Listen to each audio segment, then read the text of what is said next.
So now we're going to talk about missing values. So when we did this calculation of the mean, so pandas have these very handy functions built into them, which will help you calculate things like mean without you having to explicitly specify how to do so.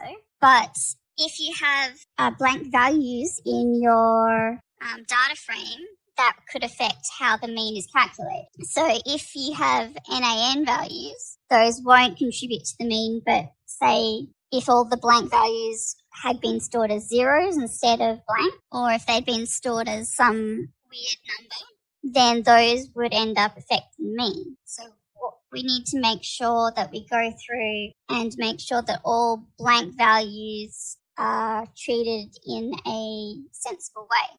So we're going to make sure that all values that should be considered blank are set to NaNs, which is not a number. So first, let's run this, which will check how many not numbers we've got. Display all the not numbers we've got. So here we're taking our data frame. We're finding the ones that are null in the weight column. Now we want to look at the ones which have a weight greater than 0.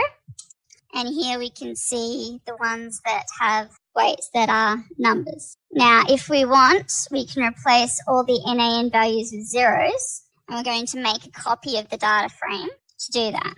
We don't want to mess up our original data frame, so we use the copy method for that. So if we had, instead of NaNs in our data frame, and we again calculate a mean, you'll see that we get very different numbers. So it's important to know how empty values are treated in your data set before you start doing analysis.